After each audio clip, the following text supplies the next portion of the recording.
सासरच्या मानसिक आणि शारीरिक त्रासाला कंटाळून वैष्णवी शशांक हगवणे वय 23 वर्ष हिने राहत्या घरात गळफास घेऊन आत्महत्या केल्याने एकच खळबळ उडाली आहे। या प्रकरणी वैष्णवीचा पती शशांक राजेंद्र हगवणे, सासू लता राजेंद्र हगवणे, ननंद करिश्मा राजेंद्र हगवणे, सासरा राजेंद्र तुकाराम हगवणे व दीर सुशील राजेंद्र हगवणे यांना अटक करण्यात आली आहे। राजेंद्र हगवणे हा राष्ट्रवादी काँग्रेस अजित पवार गटाचा राज्य कार्यकारिणी सदस्य होता, तर हगवणे कुटुंबियांकडून त्यांची मोठी सून मयुरी जगताप हिला देखील मारहाण करण्यात येत होती। करिश्मा आणि शशांक हगवणे यांनी आपल्या मुलीला सर्वाधिक त्रास दिल्याचा खळबळजनक आरोप मयुरी जगताप हिच्या आईने केला होता। तर आता मयुरी जगताप हिची आई आणि भावाने राज्य महिला आयोगाला लिहिलेले 6 महिन्यांपूर्वीचे पत्र समोर आले। या पत्रात हगवणे कुटुंबाकडून अत्याचार होत असून संरक्षण देण्याची मागणी करण्यात आली होती, मात्र त्यावेळी राज्य महिला आयोगाकडून कोणतीच दखल घेण्यात आली नाही। दिनांक 6 नोव्हेंबर 2024 ला हे पत्र लिहिलेले होते।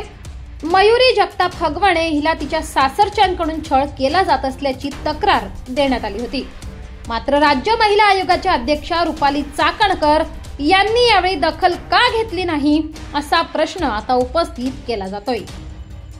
पती घरी नसताना सासू, सासरे, दीर व नणंद यांनी मयुरीला मारहाण केली, तिचे कपडे फाडले, मुलीच्या छातीला सासऱ्याने हात लावला व दीराने मुलीच्या अवघड जागी लाथ मारली।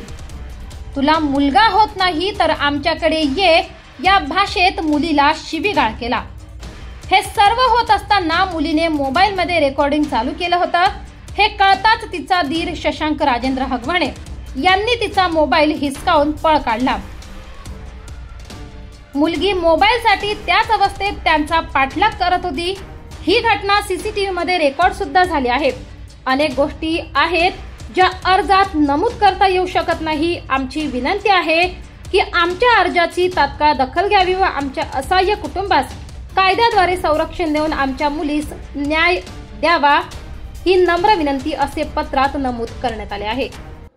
माझ्या सासूबाई अशा म्हटल्या की घराचं वाटोळं केलंय हिने, तर मी त्यावरती काही रिएक्शन दिलं नव्हतं। पण माझी जी नणंद आहे करिश्मा हगवणे तिने खूप म्हणजे घाण प्रकारचा शब्द वापरला, जो मला म्हणजे तिने प्रवृत्त केलं उलट बोलण्यासाठी की त्यानुसार मी उलट बोलले तर मला माझ्या सासऱ्यांनी मारहाण केली, माझे कपडे फाडले, त्याच्यानंतर नंदेनी पण मारहाण केली, सासूनी पण मारहाण केली आणि माझा दीर शशांक हगवणे यांनी मला खाली पाडून माझे केस म्हणजे इंदळून त्यांनी माझा मोबाईल घेऊन, कारण की मोबाईलमध्ये माझं रेकॉर्डिंग चालू होतं हे त्याला माहिती होतं, आणि ते मोबाईल ओढून घेऊन तो पळत गेला। आणि त्याच्या मागे मोबाईल घेण्यासाठी मी पळत होते, कारण की माझ्या त्या मोबाईलमध्ये सगळे प्रूफ होते म्हणून मी त्याच्या मागे पळत होते।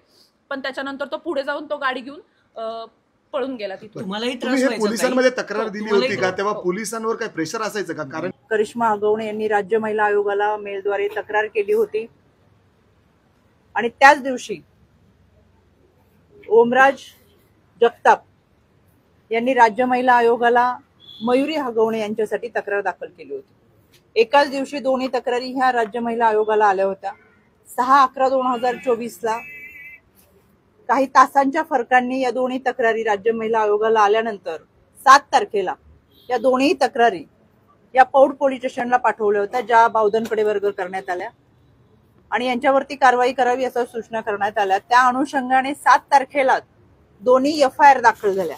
या FIRच्या 2024 मध्ये ज्या FIR दाखल झाल्या आणि पोलिसांनी तातडीने त्याच्यामध्ये FIR दाखल करत कारवाई केली आहे। दोन्ही तक्रारीच्या बाबतच्या FIR आहेत।